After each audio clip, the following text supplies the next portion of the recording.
2장 4절부터 17절까지 말씀.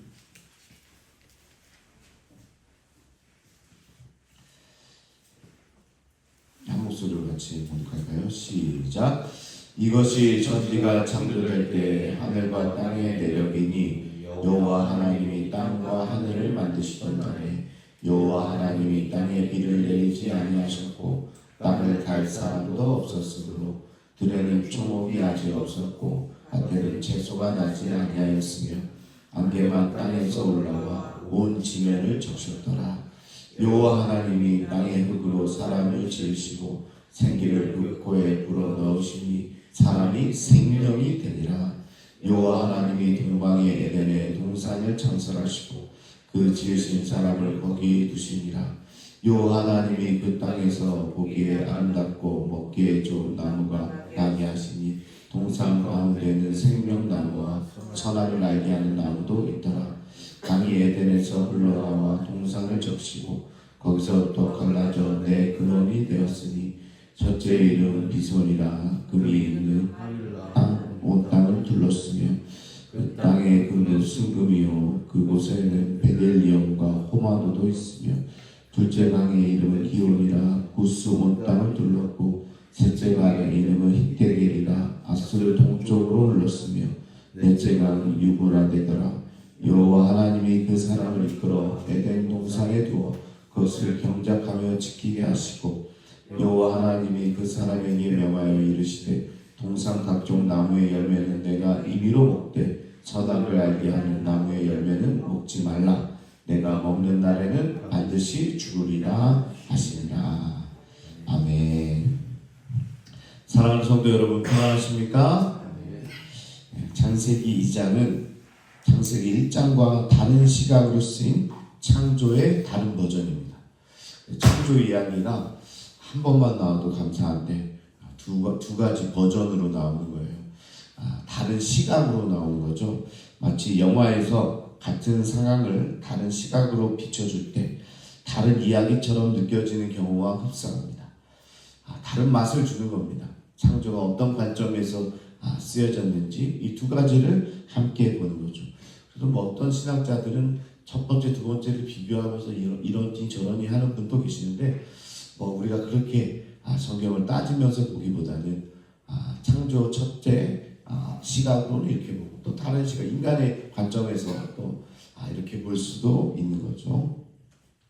창세기 1장이 창조의 전반적인 과정과 흐름에 초점을 맞췄다면 2장은 사람과 에덴 동산에 초점을 맞추고 있는 겁니다.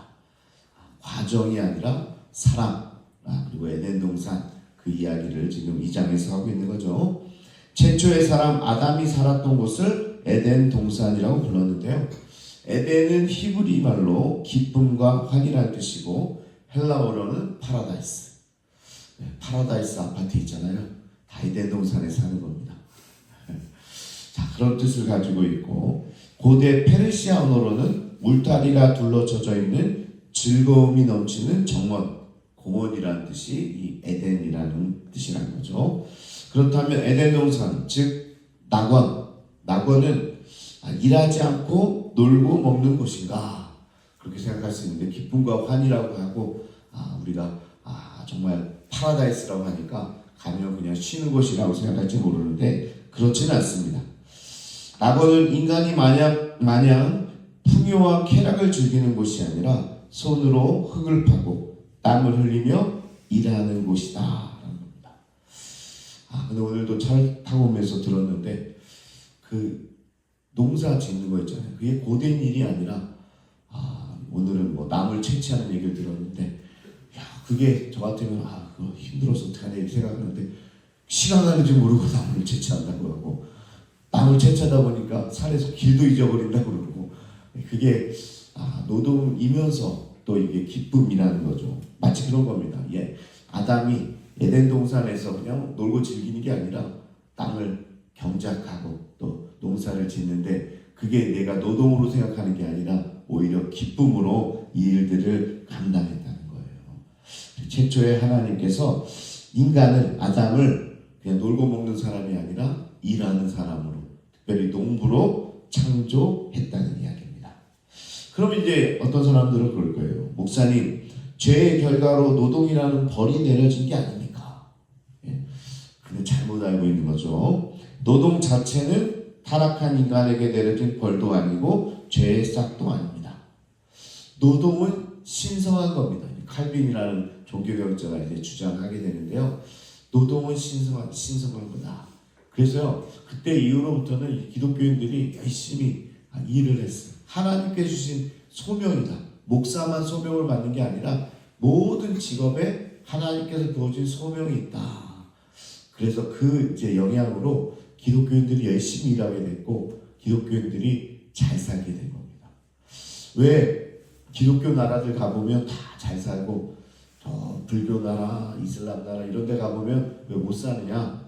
왜냐하면 기독교인들은 내가 하는 일 자체가 하나님께 주신 축복이라고 생각하는 거예요. 그래서 미국에도 가보면 사람들이 열심히 일을 해요. 이게 내게 주신 소명이라고 느끼는 겁니다. 그래서 믿는 자들이 잘 사는 이유가 왜? 노동이 하나님이 주신 우리에게 사명이고 소명이고 선물이기 때문에 그렇습니다. 다만 죄의 결과로 그 노동이 수고로워졌다. 무슨 말이에요? 아까 기쁨으로 우리가 아까 나물도 채취한다고 그랬는데 이 죄의 결과로 어떻게 해요? 저 같은 사람이 있는 거죠. 하기 싫은데 저 나물을 채취하러 가야 된다고? 권사님 같이 가자고 그러면 저도 하기 싫죠. 이게 어떤 거예요? 이 죄의 결과입니다. 노동으로 자꾸 여기게 되고 일을 힘들어간다. 수고로워진다. 이게 죄의 결과라는 겁니다. 자, 노동은 인간 창조의 목적이며 하나님의 창조를 유지하고 지키는 긍정적인 행위였다. 따라서 성도의 노동은 우리를 창조하신 하나님의 뜻에 부합하는 행위다. 예. 교회에서만 있는 게 성스러운 게 아니라 오늘 여러분들이 직장에서 또 삶에서 또 일을 하는 것도 성스러운 일이다 라는 사실을 오늘 이 아담을 통해서 우리가 깨닫게 되는 거죠. 하나님은 땅의 흙과 하나님의 생기를 결합해서 살아있는 존재, 생명이 만들어지는 겁니다.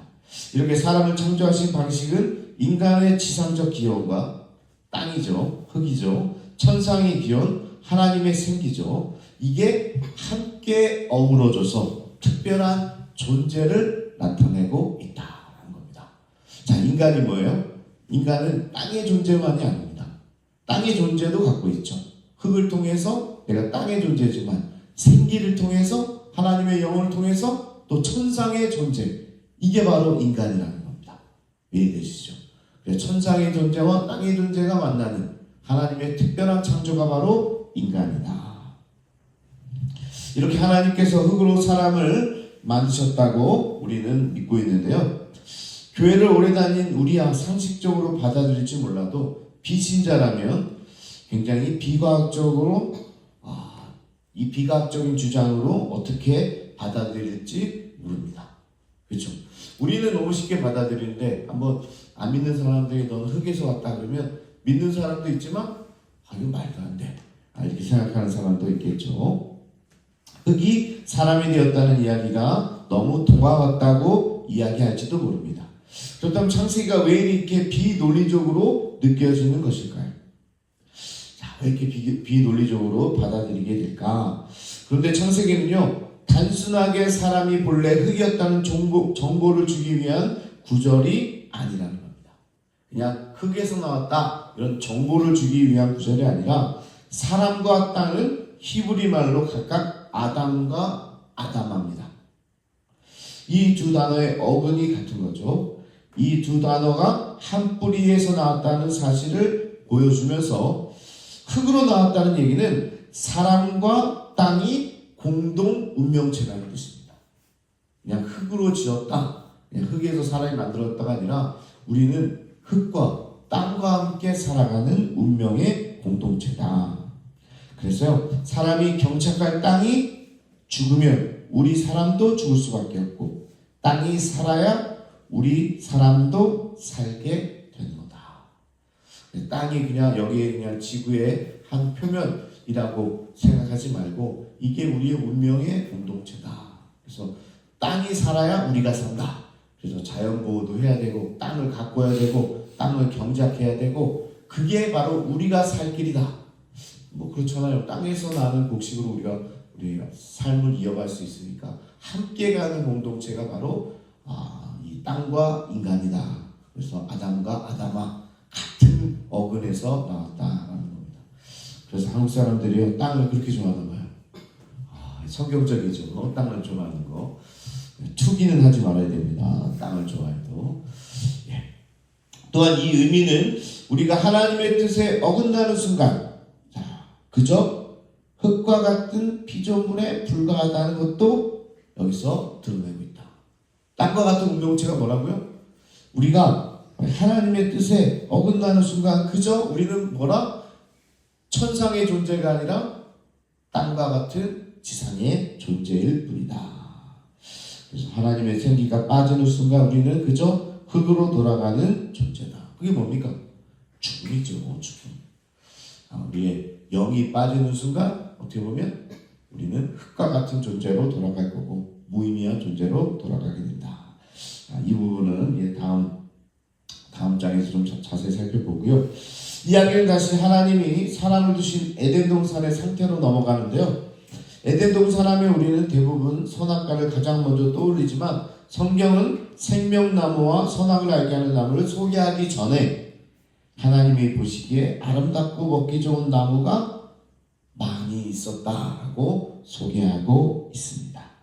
사실 에덴 동산에는 하나님께서 아담과 하와에게 부족함이 없도록 다 먼저 만들어 놓으셨어요. 그래서 사실은 아담에게 핑계거리가 없죠. 하와에게 핑계거리가 없습니다. 선악과만 먹음직 보암직 탐스럽게 그렇게 나무 그런 열매가 아닙니다. 그 전에 모든 나무들이 선악을 알게 하는 나무뿐만 아니라 모든 하나님께서 이미 가꾸어진 이 정원의 나무들이 다 보암직하고 먹음직하고 그렇게 탐스러운 그런 열매들이었어요. 그것만 딱 있는 게 아닙니다. 근데 죄를 지으려니까 그렇게 넘어가게 되는 거죠. 이는 사람과 동물의 먹을거리가 되었을 뿐만 아니라 사람에게 시각적으로도 즐거움을 주기도 했다. 우리 아버지 하나님이 얼마나 세심하게 당신의 피조물을 배려하는지 알 수 있는 거죠. 또 에덴 동산에 발원한 4개의 강이 있었는데요. 그 강들을 중심으로 금과 베델리엄 그리고 호마노 같은 보석도 다 그렇게 있었다는 거죠. 이 베델리엄은 나무의 송진에 의해서 산출된 진주 같은 거고요. 호마노는 돌인데 초옥만큼 값어치가 있던 보석들입니다. 정말 얼마나 보기 아름다운 것들이 다 에덴 동산에 있었다는 거죠. 이 모든 것이 에덴 동산에 거주할 사람이 누릴 풍성한 삶을 보여주고 있다는 겁니다. 이렇게 부족함이 없는 곳에 살았다. 그게 바로 에덴 동산이다. 하나님 인간을 이렇게 창조하셨고 그를 에덴 동산에 두어 쉼을 누리게 했다는 겁니다. 에덴 동산에 각종 열매가 가득했고 하나님은 인간이 모든 것을 마음껏 누릴 수 있도록 허락하셨다.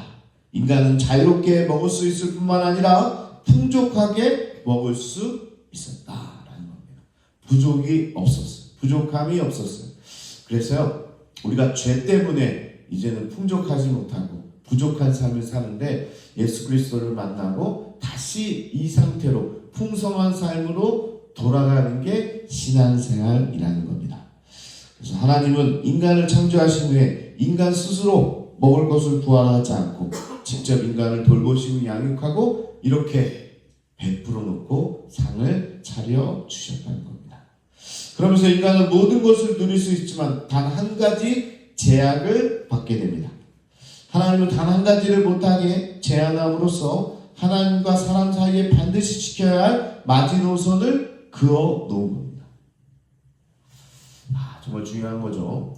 다 허락하지 않고 제약을 둠으로 하나님과 인간 사이에 뭔가 갭을 두는 겁니다. 왜 그렇게 할까요? 왜냐하면 인간이 모든 것을 할 수 있으면요 그때부터 하나님으로 보지 않습니다. 그러니까 우리의 존재 자체가 뭐냐는 것을 확실히 보이기 위해서 제약을 두는 거죠. 이게 바로 하나님의 사랑이라는 겁니다. 하나님이 사랑하기 때문에 그러는 거예요. 인간에게 뭔가 못하게 하려고 그러는 게 아니라 다하게 하면 방임이 되고 다하게 하면 어떻게 돼요? 하나님을 인정하지 않는 교만한 사람이 되기 때문에 제약을 두고 너의 존재를 거기서 그만큼 제한하는 겁니다. 사랑하니까 제한하는 거예요. 저도 우리 딸들에게 TV 보는 시간을 제한합니다. 얘네들이 좋아하는 걸 못하게 하려고 그러는 게 아니라 어떻게 보면 절제도 시키지만 사랑하기 때문에 그게 계속 본다고 좋은 게 아니잖아요. 마치 그런 마음인 거죠. 부모의 마음인 거죠. 자녀를 위한 마음입니다.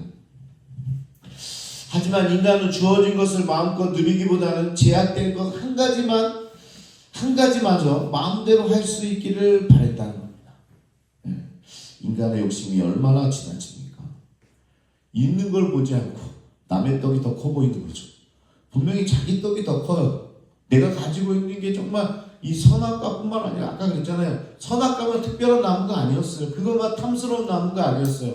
그 전에 생명나무, 선악과 나무 전에 그 많은 나무들을 그만큼 그 정도로 다 이렇게 하나님께서 창조해 놓으셨어요. 근데 뭐예요? 인간이 욕심이 남의 떡이 커 보이는 거예요. 남이 가지고 있는 게 더 좋아 보이는 거예요. 그게 바로 죄의 시작인 거죠.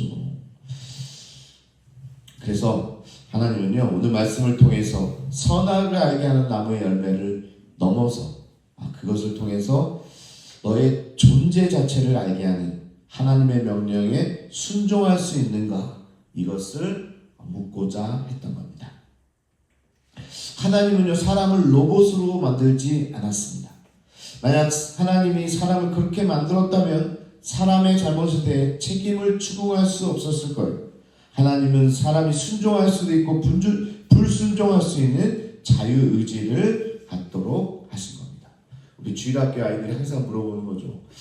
하나님께서 아이들 선악과를 못 먹게 하면 되잖아요. 선악과를 아예 안 만들면 되잖아요. 아니면 못 먹게 만들면 되잖아요.